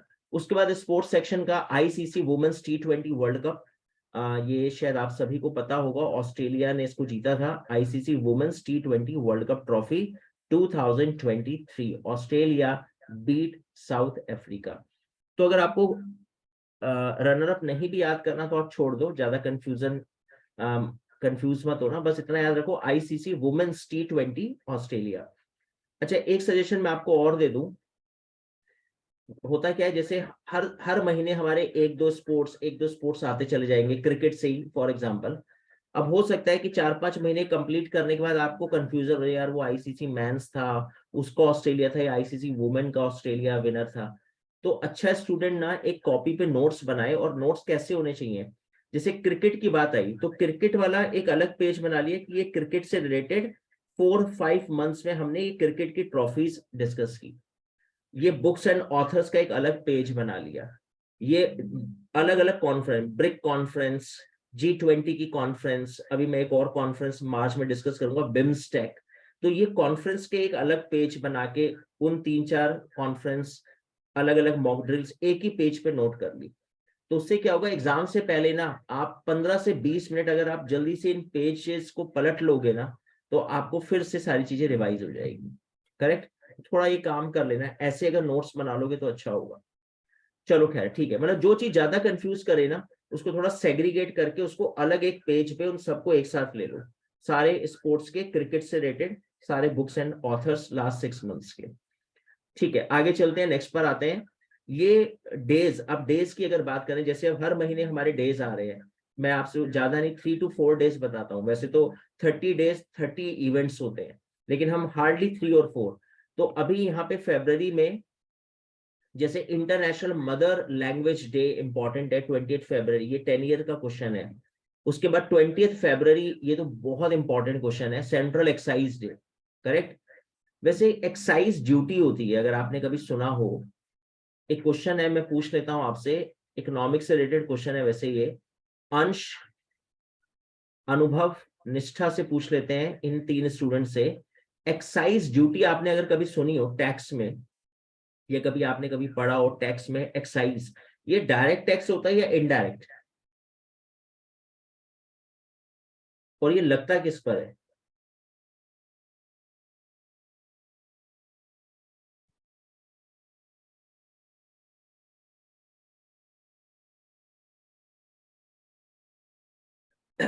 अच्छा, तो मैक्सिमम स्टूडेंट आंसर दे रहे हैं कि सर ये एक्सपोर्ट पर लगता है और इनडायरेक्ट टैक्स होता है। ठीक है, तो मेरा क्वेश्चन सही था। आप लोगों ने एक answer, first half of the question आपने सही दिया, second half of the question wrong answer दिया है। पहले मैं आपको ये बता दूं कि ये एक्सपोर्ट और इंपोर्ट पे लगने वाला टैक्स नहीं है। एक्सपोर्ट और इंपोर्ट पे लगने वाला टैक्स होता है कस्टम ड्यूटी, उसको हम लोग बोलते हैं कस्टम। कस्टम आपने सुना होगा ना, कस्टम, राइट, कस्टम होता है। ओके अंश, अभी मैं आपको बता देता हूँ इसके बारे में। तो ये होता है आपका कस्टम, राइट। लेकिन जब मैं आपसे पूछ रहा हूँ एक्साइज ड्यूटी, तो एक्साइज ड्यूटी क्या होती है? वो होती है मैन्युफैक्चरिंग। जब किसी प्रोडक्ट की मैन्युफैक्चरिंग होती है ना, मैन्युफैक्चरिंग, उसके ऊपर वो टैक्स इंपोज होता है। जैसे फॉर एग्जांपल ये मेरा मार्कर है, करेक्ट। इस मार्कर को मैंने फैक्ट्री में बनाया, ध्यान से सुनना, इसको इंपॉर्टेंट है ये मार्कर मैं फैक्ट्री में बना रहा हूँ, और यहाँ पर इसकी कॉस्ट पड़ी 10 रुपीज, करेक्ट। मैंने इसको आगे बेच दिया, किसको? होलसेलर को। कितने रुपए का? 12 रुपए का, करेक्ट। 2 रुपए मेरे प्रॉफिट दिए। होलसेलर ने रिटेलर को बेचा इसको 14 रुपीज का, रिटेलर ने इसको कंज्यूमर को बेचा 16 रुपीज का, ठीक। लेकिन अभी गवर्नमेंट ने मेरे ऊपर 2 रुपए टैक्स लगा दिए, क्योंकि मैंने गवर्नमेंट की जमीन, उसकी लैंड यूज करी इसकी मैन्युफैक्चरिंग करने के लिए। तो इसका मतलब फैक्ट्री में मेरे को इसका रेट पड़ गया 12 रुपीज, क्योंकि 2 रुपए मुझे एक्साइज टैक्स देना पड़ गया। इसको बोलते हैं एक्साइज टैक्स, ये गवर्नमेंट ने इम्पोज किया। तो अब इसकी मार्कर की कॉस्ट कितनी हो गई मेरे लिए? 12 रुपए। तो मैंने इसको 14 का बेच दिया, मुझे कोई फर्क नहीं पड़ा, मैंने 2 रुपए होलसेलर से ले लिए। उसने रिटेलर को 16 का दिया और उसने कंज्यूमर को 18 रुपीज का। तो आप समझ गए, ये 2 रुपए के टैक्स की मार किसके ऊपर पड़ी? कंज्यूमर के ऊपर। तो इसलिए इसको इनडायरेक्ट टैक्स बोला, कि लगा फैक्ट्री पर, पे किया कंज्यूमर ने। लेकिन ये इनडायरेक्ट टैक्स है, आपका आंसर सही है, लेकिन ये एक्सपोर्ट इंपोर्ट पे नहीं, मैन्युफैक्चरिंग ऑफ द प्रोडक्ट पर इंपोज किया जाता है। This is called excise duty. और एक्साइज डे हम लोग कब सेलिब्रेट करते हैं? 24 फरवरी ऑफ एवरी ईयर, करेक्ट। चलो अच्छा, ठीक है, आगे चलते हैं, नेक्स्ट पर आते हैं। यस करेक्ट, राइट मनस्वी, एब्सोल्युटली करेक्ट। ठीक है, आगे चलते हैं, नेक्स्ट पर आते हैं, और इस फरवरी को जल्दी से खत्म करते हैं, देखते हैं और इसमें क्या क्या खास बातें रह गई। फिर मैं आपसे फरवरी से रिलेटेड कुछ करंट अफेयर्स के एमसीक्यूज पूछूंगा। नेशनल साइंस डे तो मेरे ख्याल से मैंने आपके साथ ऑलरेडी पहले ही डिस्कस कर लिया था। सीवी रमन की याद में इसको सेलिब्रेट करते हैं। अगर आपको रिमेंबर हो तो एक क्वेश्चन मैं पूछ लेता हूँ। क्वेश्चन ये पूछता हूँ मैं, किससे पूछूं? सौरभ से क्वेश्चन पूछ लेते हैं, उज्जवल से पूछ लेते हैं, तनु से। Please tell me, CV Raman को नोबेल प्राइज किस ईयर में मिला था? ये मैंने आपके साथ डिस्कस किया था क्लास में। When CV Raman received Nobel prize, and who was the first winner of Nobel prize, first Indian Nobel prize winner? तो मैं 2 क्वेश्चन पूछ रहा हूं आपसे। तो फर्स्ट क्वेश्चन का आंसर लव्या ने दिया 1930, मनस्वी सूद ने भी आंसर दिया 1930, एंड तनु ने रविंद्रनाथ बोला है मेरे सेकंड क्वेश्चन का आंसर, ठीक है।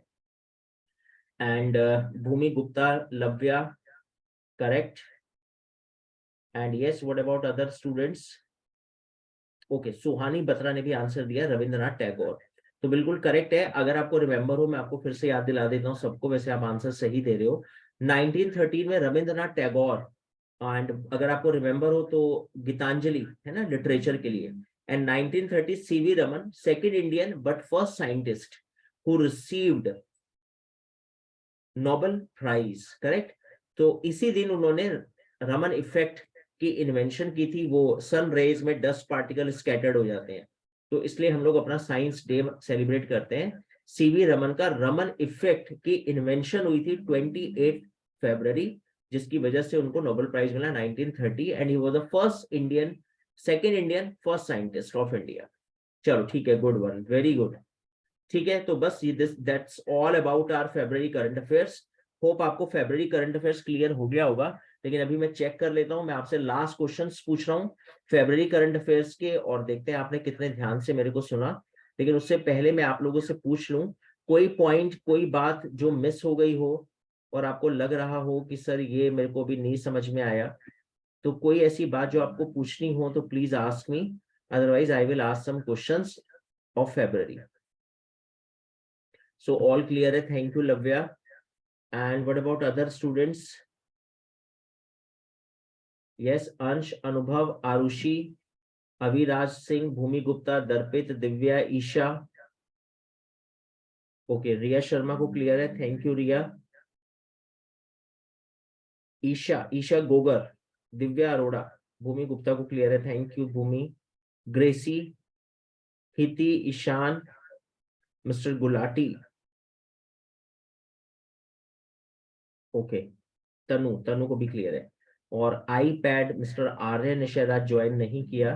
कृष्ण नारंग को क्लियर है, क्षितिज को क्लियर है, परिधि कालरा। ओके ठीक है, थैंक यू। चलो ठीक है, फिर हम आगे चलते हैं। अब हम एमसीक्यूज पर आते हैं। तो मेरे ख्याल से हम लोग एमसीक्यूज जो हमने डिस्कस किए थे, शायद मेरे ख्याल से मैंने आपसे ये फर्स्ट एमसीक्यू पूछा है, सेकंड पूछ लिया था, एंड थर्ड एमसीक्यू भी मुझे रिमेम्बर है, क्वाड कंट्री से रिलेटेड मैंने पूछा था आपसे, एंड फोर्थ भी मुझे लग रहा है शायद हम डिस्कस कर चुके हैं, अजय बंगा, है ना, हम डिस्कस कर चुके हैं I think question number Yes 4 sir. तक। Okay, Yes sir. Thank you Lavya. चलो ठीक है, आगे चलते हैं। क्वेश्चन नंबर 5 का जल्दी से आप आंसर बता दो मेरे को, और देखो इसका राइट आंसर क्या है।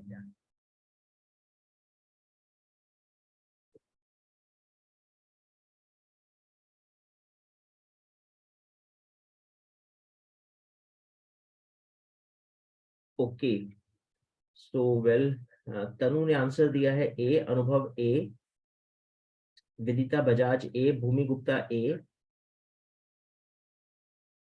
Okay, Riya Sharma A correct है। देखते हैं आंसर आप सही दे रहे हैं गलत। अनुभव और मनस्वी सूद ने, ओ मनस्वी सूद ने बोला बी ऑप्शन। ओके, चलो ठीक है, देखते हैं, चेक करते हैं, इसका आंसर देख लेते हैं। Radha Krishnan, new governor of Jharkhand. मुझे याद है मैंने जब ये स्लाइड डिस्कस की थी तो मैंने कहा चलो एक तो कम से कम कर ही लो कि गवर्नर झारखंड के राधा कृष्णन बने हैं, तो ये तो बिल्कुल करेक्ट है, इसमें कोई पॉइंट नहीं है। आयुष्मान खुराना यूनेस्को के national brand ambassador for child. UNESCO के क्यों बनेंगे, यूनिसेफ के बनेंगे, united nation international child emergency fund, है ना। यूनेस्को तो united nation education scientific cultural organisation है, तो आप समझ गए ना यहाँ पे गड़बड़ हो गया ये statement. And BVR Subrahmanyam appointed new president of Niti Aayog. मुझे रिमेम्बर है मैंने आपके साथ डिस्कस किया था 2015 में, इसने प्लानिंग कमीशन को रिप्लेस किया था, तो ये भी हमने डिस्कस किया है। तो 1 और 3 मुझे करेक्ट लग रहा है, और इसमें बताना क्या है, आर करेक्ट। एंड ओके, ये भी गड़बड़ है, अगर आप देखोगे न्यू प्रेसिडेंट, नहीं प्रेसिडेंट नहीं थे, शायद मुझे रिमेम्बर है कि CEO. सीईओ बने थे, है ना। तो क्योंकि प्रेसिडेंट तो हमेशा नीति आयोग के कौन होंगे, prime minister Narendra Damodar Das Modi is the president of Niti आयोग, and that's why the right answer of this question is 1 only. तो मुझे नहीं लगता किसी स्टूडेंट ने, मनस्वी सूद ने सी बोला है, तो मनस्वी सूद के लिए तो मुझे क्लैपिंग करनी पड़ेगी। और ऐसा भी हो सकता है कि मेरा आंसर बताने के बाद शायद इन्होंने टाइप करा हो, लेकिन फिर भी मनस्वी के लिए मैं क्लैपिंग कर देता हूँ। वेरी गुड मनस्वी, इसका राइट आंसर है सी, गुड वन। चलो अच्छा ठीक है, डन है, आगे चलते हैं। तो आई थिंक होप आप लोग को समझ में आ गया होगा कि कितना ध्यान से आपको क्वेश्चन पेपर पढ़ना है अपने एग्जाम में, ताकि ह्यूमन एरर आपकी कम हो जाए। ठीक है, क्वेश्चन नंबर 6 पर आते हैं, प्लीज गिव द आंसर।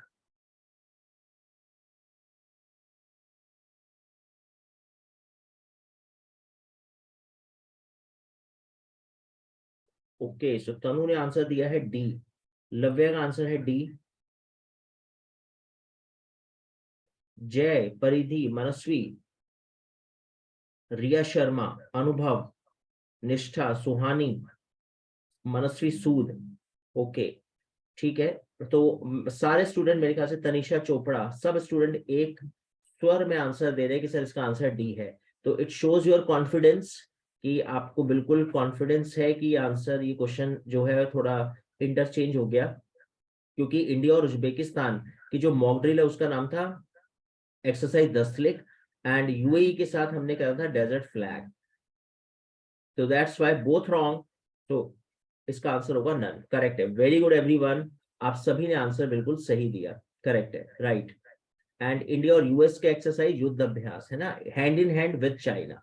चलो ठीक है, गुड वन। आते हैं क्वेश्चन नंबर लास्ट, यस, उसके बाद मार्च पे मूव करेंगे। सो फेब्रवरी हमारा कंप्लीट हो गया, तो please give the answer of question number 7।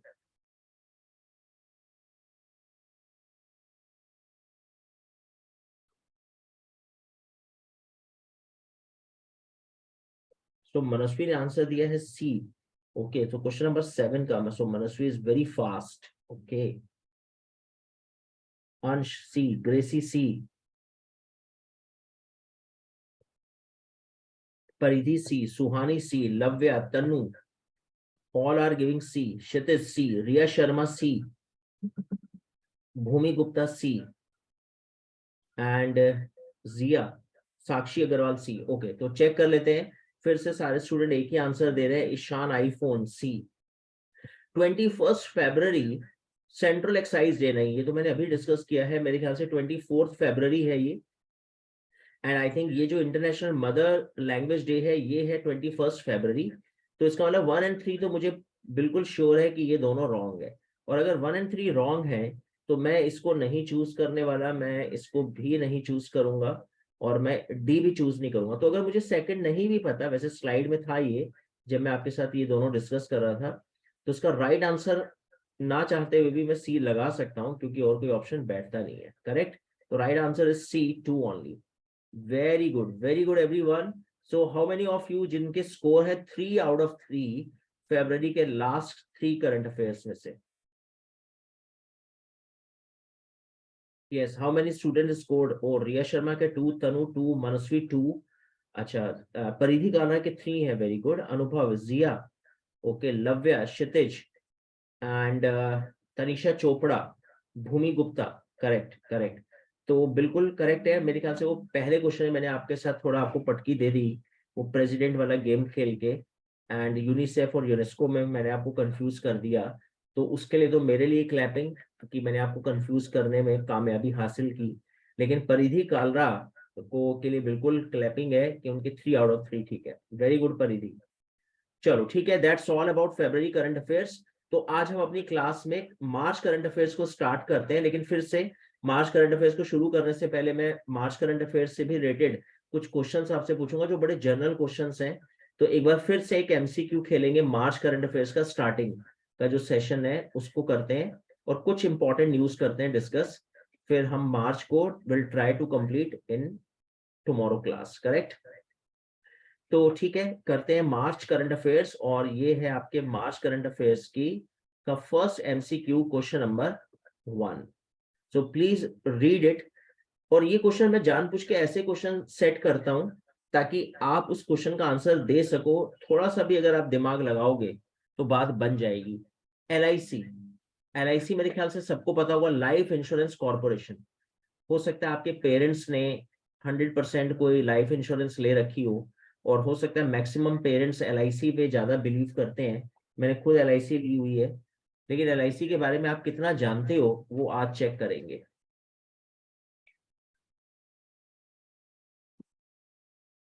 Okay, सो अंश ने आंसर दिया है ए। ठीक है अंश, आपकी हिम्मत की हम दाद देंगे, आपने बेधड़क आंसर दिया है इसका ए। देखते हैं बाकी स्टूडेंट, मनस्वी का आंसर है ए। ठीक है,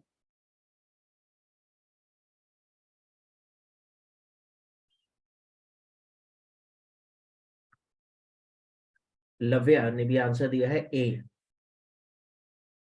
ओके, थोड़ा सा कॉमन सेंस यूज करोगे ना तो क्वेश्चन का आंसर निकल जाए शायद। जिया, मान्या शर्मा, दिव्या अरोड़ा। ओ, मान्या ने आंसर दिया है बी, दिव्या दिव्या अरोड़ा का आंसर है ए। ठीक है, चलो ठीक है, मैं आंसर बताता हूँ। वैसे ये क्वेश्चन मैं स्पेशली पूछना चाह रहा था विदिता बजाज से। विदिता बजाज ने आंसर दिया है नहीं दिया पता नहीं, मैंने शायद मिस कर गया। तो देखते हैं, चलो इसका आंसर बताता हूँ आपको। तो इसका आंसर सबसे पहले देखो, अगर मैं इस क्वेश्चन को सॉल्व करूं तो मैं ये मानूंगा कि यार सिद्धार्थ मोहंती LIC का चेयरमैन बना, तो पता नहीं यार बना होगा, मुझे क्या पता। तो मुझे नहीं पता, ए पहला स्टेटमेंट। अब मैं सेकंड स्टेटमेंट सोच रहा हूँ कि यार लाइफ इंश्योरेंस कॉर्पोरेशन क्या ये प्राइवेट ओन्ड कंपनी है क्या? अगर ये प्राइवेट ओन्ड कंपनी है तो मेरे पेरेंट्स ने LIC पे इतना बिलीव क्यों करा? कोई भी पेरेंट, कोई भी समझदार व्यक्ति प्राइवेट कंपनी में तो कम ही बिलीव करेगा। गवर्नमेंट कंपनी पे थोड़ा हमारा फेथ ज्यादा होता है ना, कि सरकार तो नहीं भागेगी ना देश छोड़ के। विजय माल्या भाग सकता है, नीरव मोदी भाग सकता है, मेहुल चोकसी भाग सकता है, लेकिन कभी नरेंद्र मोदी जी, पता चला ऐसी कभी न्यूज नहीं आएगी, बड़ी बड़ी हेडलाइन, नरेंद्र मोदी जी गायब, लाखों करोड़ों रुपए का बजट, लॉकर से पैसा निकाल के वो भाग गए। ऐसा कभी किसी कंट्री में नहीं हुआ कि उसका पीएम या प्रेसिडेंट भाग जाए। तो सरकारी कंपनी कभी नहीं भागती, डूबती है, और अगर वो डूबेगी तो सरकार उसको हेल्प करेगी। तो एलआईसी बचपन से सुनते आ रहे हैं कि वो प्राइवेट नहीं, सरकारी इंश्योरेंस कंपनी है। तो ये तो सरासर ब्लंडर है। करेक्ट। तो अगर सेकंड रॉन्ग है तो ना तो मैं बी लगाऊं, ना मैं सी लगाऊं, और ना मैं डी लगाऊं। यानी एक ही पॉइंट मुझे पता है और उसी पॉइंट के दम पे मेरा आंसर हो जाएगा ए। तो मेरे ख्याल से आप लोगों ने भी शायद यही फंडा यूज करा होगा। अब ये कहना मुश्किल है कि आपने मेरा फंडा यूज करा या मैंने आपका, लेकिन हाँ, हम दोनों का आंसर सही है और हम सभी ने मिलकर आंसर इसका बोला है ए। तो इसके लिए सभी के लिए क्लैपिंग, वेरी गुड। अब मैं आपको इस थोड़ा सा और क्लैरिटी दे देता हूँ। सिद्धार्थ मोहंती, ये हमारी मार्च करंट अफेयर्स का पॉइंट है, इसके चेयरमैन बने हैं एलआईसी के। तो ये हमें रट्टा मारना है। लेकिन हाँ, एलआईसी का ओरिजिन ईस्ट इंडिया कंपनी ने नहीं किया। हमने आजादी के बाद एलआईसी को स्टैब्लिश किया था 1956। East India company British time period में, जब ईस्ट इंडिया कंपनी चलेगी 57 के रिवोल्ट के बाद, तो ब्रिटिश टाइम पीरियड में प्राइवेट इंश्योरेंस कंपनी थी। तो हमने उन सबको टेक ओवर करके गवर्नमेंट इंश्योरेंस कंपनी मर्ज करके एलआईसी बना दी। 10-12 इंश्योरेंस कंपनी को मर्ज करके सरकारी कंपनी बना दी थी एलआईसी 56 में। तो इस वजह से ये भी रॉन्ग था। करेक्ट। तो इसका राइट आंसर है ए। वेरी गुड, बहुत बढ़िया। चलो ठीक है, क्वेश्चन नंबर 2 पर आते हैं। फिर से दिखाएं अपना कॉमन सेंस। और ये मैंने जानबूझ के पॉइंट्स डाले हैं क्योंकि मुझे उम्मीद है आप लोग को इनके बारे में कुछ आइडिया है।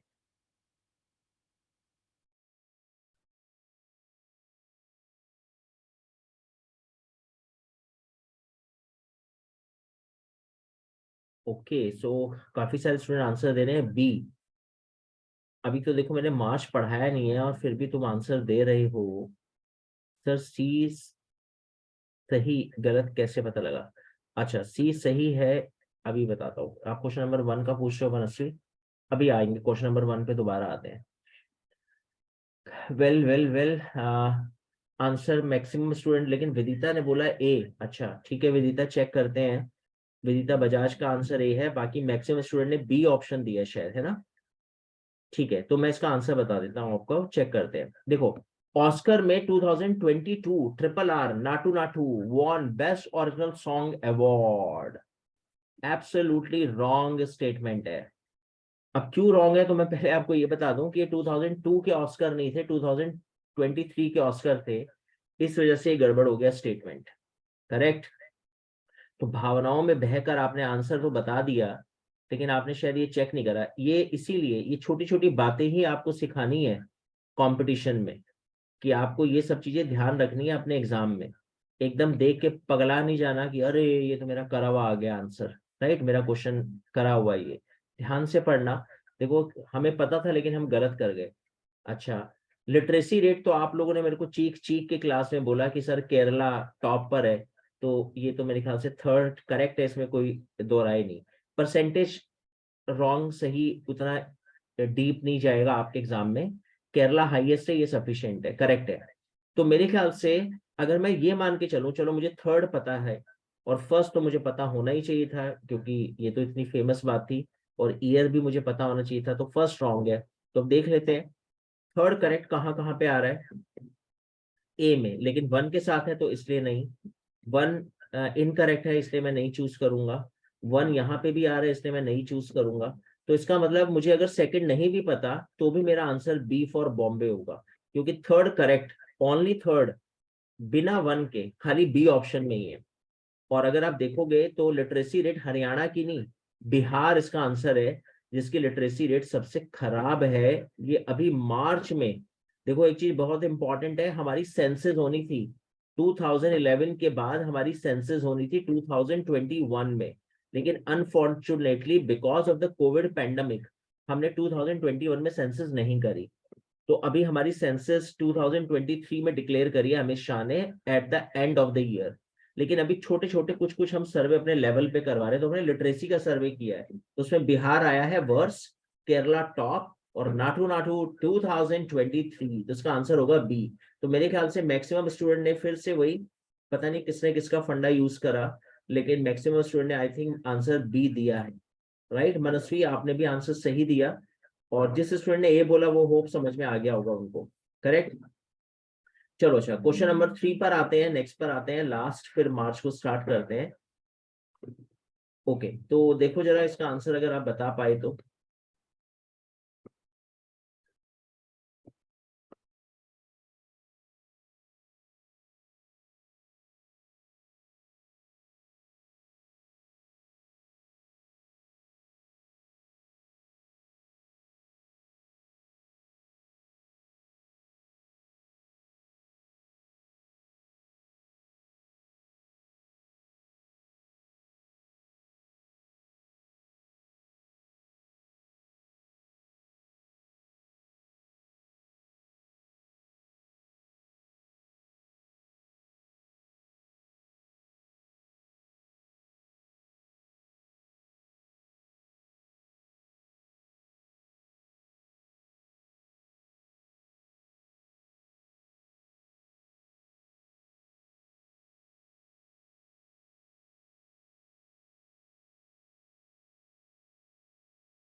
सर आपका माइक म्यूट है।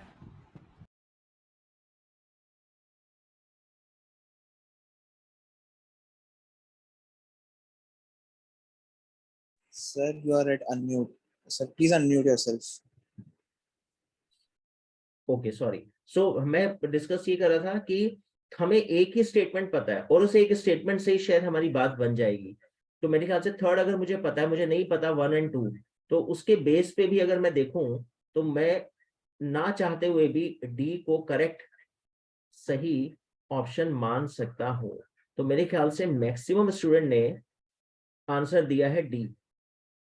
और फिर से देखो आप लोग वही फंडा यूज कर रहे हो, और मेरे ख्याल से आप लोगों ने बिल्कुल सही आंसर दिया। तो जरा अच्छा, वैसे मैं चेक करना चाह रहा हूँ, ये मार्च के मैंने 3 क्वेश्चन पूछे हैं, 3 क्वेश्चन, देखो जरा किस किस के 3 आउट ऑफ 3 स्कोर था, किसी का है क्या 3 आउट ऑफ 3?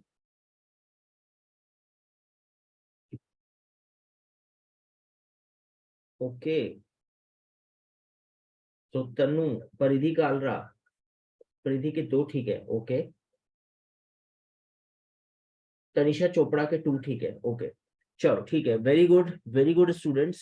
सो अभी आप देखो, मैंने तो मार्च पढ़ाया भी नहीं आपको, और आप तब 3 में से 2-2, और कुछ स्टूडेंट ने तो 3 आउट ऑफ 3 आंसर दे दिए। तो बस यही है पढ़ने की स्ट्रैटेजी, पढ़ने का स्टाइल, कि कुछ ना भी पता हो तब भी करेक्ट आंसर करके ले गए और अपने नंबर खींच के ले गए एग्जामिनर की पॉकेट से, करेक्ट। चलो अब हम कुछ 2-3 न्यूज बस डिस्कस करते हैं, फिर क्लास को एंड करते हैं। मार्च करंट अफेयर्स की 2-3 इंपॉर्टेंट न्यूज कर लेते हैं आज। ठीक है जी, आते हैं अपने टॉपिक पर। तो सबसे पहली बड़ी इंपॉर्टेंट न्यूज, लेकिन इस न्यूज को चलो मैं देखता हूँ, बाद में डिस्कस करूंगा आपके साथ। पहले मैं आपको एक बड़ी इंपॉर्टेंट सर्वे बताता हूँ। सिप्री एक बड़ी इंपॉर्टेंट ऑर्गेनाइजेशन है, सिप्री। वैसे तो पता नहीं अच्छी खबर है, हमें खुश होना चाहिए, हमें दुखी होना चाहिए, मुझे पता नहीं, आप ही डिसाइड करना कि ये सही है खबर या गलत। मतलब इंडिया के लिए अच्छी बात है या खराब। पहले मैं सिप्री बता दूं है क्या। Stockholm international peace research institute है, ये सिप्री की फुल फॉर्म है। ये पूरे वर्ल्ड में सर्वे करके बताती है कि कौन सा कंट्री सबसे ज्यादा वेपन्स बनाता है, बेचता है, खरीदता है। तो समझ ही गए आप, इकोनॉमिक टर्म्स में exporter, maximum weapons exporter country, maximum weapons importer country. ये सिप्री की रिपोर्ट आती है एवरी ईयर, और जब भी इसकी रिपोर्ट आती है किसी ना किसी कॉम्पिटिटिव, अभी आप देखो ये 3 एग्जाम में क्वेश्चन आ चुका है। सिप्री ने सबसे ज्यादा वेपन्स एक्सपोर्ट करने वाला कंट्री किसको बताया? हिंदुस्तान, इंडिया। तो मैं आपको पहले ये चार्ट्स दिखा देता हूं, जिससे आपको थोड़ा आइडिया लग जाएगा कि सिप्री की रिपोर्ट क्या है। देखो, world's top 10 arms importer country, India remained largest importer during 18 to 22। तो 23 में रिपोर्ट आई है, लेकिन ये रिपोर्ट है पिछले 4 सालों की। तो पूरे वर्ल्ड में सबसे ज्यादा वेपन्स आप देखो इंडिया खरीदता है। अब पता नहीं अच्छी बात है बुरी बात है। अब वैसे तो ठीक है, इतना इसका मतलब इतना पैसा है हमारे पास, इस सेंस में हम बोल सकते हैं कि पाकिस्तान को बोले कि देख ले बेटा, इतने वेपन्स खरीद रहे हैं, सब तेरे घर में ही चलाएंगे जाके। ये रॉकेट, बुलेट बम, वो दिवाली वाले पटाखे सब आप ही के घर में फोड़ेंगे जाके। तो खैर इस न्यूज को देख के पाकिस्तान की तो आत्मा हिल गई होगी। उस सेंस में तो खैर सही है, कम से कम और कुछ नहीं तो यही पैसा वसूल कर लिया उसे डरा कर हमने। नहीं, अच्छा, rich India, yes very good अनुभव, रिच इंडिया बोल सकते हैं हम।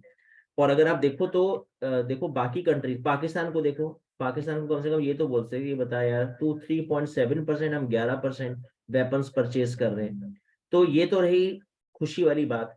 लेकिन दुख वाली बात ये है कि ये पैसा है वेस्ट, क्योंकि यूज कहाँ होगा? इतने फाइटर प्लेन्स, इतने सबमरीन्स, इतने वॉरशिप्स, इतनी missile, rocket launchers, choppers, fighter planes, हम सब कुछ परचेज करते हैं, हाई टेक्नोलॉजी के वेपन्स, लेकिन यूज वूज कहाँ होंगे? कहाँ लड़ाइयाँ हो रही है? कोई फाइट हो ही नहीं रही। मैंने आपको बताया ही है, कारगिल के बाद कोई वॉर नहीं हुई। चलो खैर आगे देखते हैं, अगली रिपोर्ट, अगली स्लाइड देखते हैं इसी से, सिप्री की रिपोर्ट से रिलेटेड।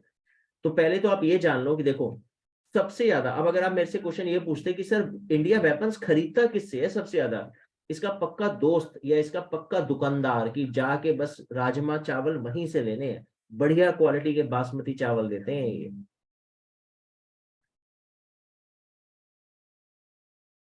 हाँ बिल्कुल सही बात है मनस्वी, पाकिस्तान से वॉर का चांस नहीं है। पाकिस्तान तो बार बार बस एक ही धमकी देता है और वो उसी के दम पे हमें डराता रहता है कि एटम बॉम्ब फेंक देंगे एक दिन, बता रहे हैं। हमने लॉकर में रखने के लिए नहीं बनाया।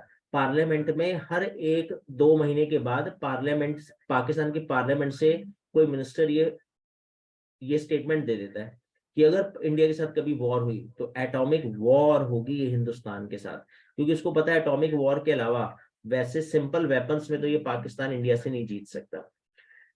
खैर हम रेस्पॉन्सिबल कंट्री है तो हम कभी ऐसे उल्टे सीधे ना ऐसे रबिश स्टेटमेंट नहीं देते एटम बॉम्ब की, क्योंकि हमें पता है कि एटम बॉम्ब एक बहुत बड़ा अटैक होगा और कितनी कितने जनरेशन उसको फेस करेंगी वो हमें हिरोशिमा नागासाकी के इंसिडेंट से पता है। खैर मैं आपको अपने टॉपिक पर आ जाऊं, यहाँ पे ये बता दूं कि सबसे ज्यादा हिंदुस्तान का जो बेस्ट शॉप लेमन लैंग्वेज में, मैंने तो सबसे बढ़िया शॉपकीपर, सबसे बढ़िया मॉल जहां पे हमें अच्छे डिस्काउंट रेट पे बाय 4 गेट 4 कुछ इस तरह के ऑफर मिलते रहते होंगे शायद, और वो दुकान कौन सी है? रशिया। और अगर सेकंड नंबर पे आप देखो तो फ्रांस। तो इसका मतलब इंडिया के जितना भी इंपोर्ट करते हैं हम वेपन्स, उसमें रशिया फर्स्ट नंबर पे, रशिया से खरीदते हैं, फ्रांस से खरीदते हैं and United states of America. तो ये सिप्री की रिपोर्ट में हमें क्लियर हुई बात। और उसके बाद एक इसी रिपोर्ट में, अब अगर बात इंपोर्टर की है तो फिर एक्सपोर्टर की बात आएगी। और एक्सपोर्टर की बात तो मैं आपको करंट अफेयर्स के फर्स्ट मंथ से ही बता रहा हूँ कि मैंने आपको कई बार बोला कि ये एकता कपूर के सीरियल से इंस्पायर्ड है, क्योंकि सास भी कभी बहू थी। पूरे वर्ल्ड में जितने स्यापे आज चल रहे हैं ना, उसमें से 80% स्यापे हर कंट्री में, अगर किसी कंट्री ने क्रिएट किए हुए हैं तो वो है यूनाइटेड स्टेट ऑफ अमेरिका। मैं आपको एक सच बात बता दूं आज, यूएसए कभी नहीं चाहेगा कि इंडिया और पाकिस्तान का कश्मीर इशू सॉल्व हो जाए। जिस दिन हिंदुस्तान और पाकिस्तान के बीच में कश्मीर इशू सॉल्व हो गया, उस दिन इंडिया के वेपन्स खरीदने की जो परसेंटेज है वो सीधा ड्रॉप आउट हो जाएगी, बिल्कुल ड्रॉप डाउन। और इंडिया का वेपन्स ना खरीदना, यूएस की दुकान बंद होना, समझ रहे हो? तो इसका मतलब यूएसए तो चाहेगा कि कश्मीर इशू उम्र भर चलता रहे और ये दोनों भिड़ते रहे और इसकी दुकान चलती रहे। तो आप देखो 40%, यानी अगर 100 रुपए का वेपन्स बिकता है मार्केट में तो उसमें से 40 रुपए, 40 रुपीज के वेपन्स अकेला यूनाइटेड स्टेट ऑफ अमेरिका बेचता है।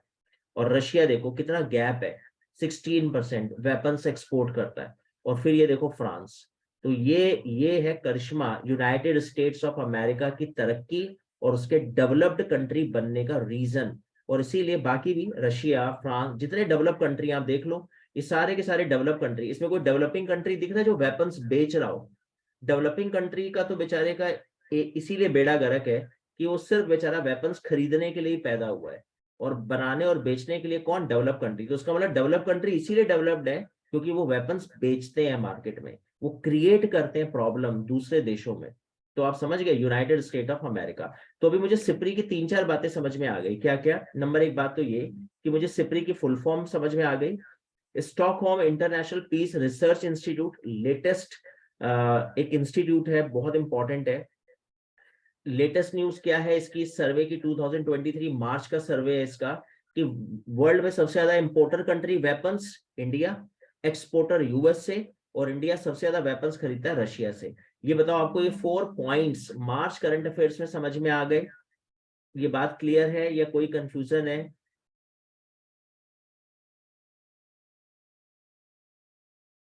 डन है, ओके, थैंक यू लव्या। चलो ठीक है, तो अभी हम आज इतना ही रखते हैं, अगली क्लास में हम मार्च को स्टार्ट करेंगे प्रॉपर। अभी मेरे ख्याल से मार्च की हमने एक बड़ी धमाकेदार न्यूज डिस्कस कर ली, एंड होप आप लोग को समझ में आ गया होगा। मैं अभी ये जनवरी और फरवरी करंट अफेयर्स आपके साथ शेयर कर दूंगा पीडीएफ, राइट? सो आप एक बार गो थ्रू कर लेना जब आपको टाइम मिले, थोड़ा सा रिवीजन कर लेना। सो एंड करें हम लोग क्लास?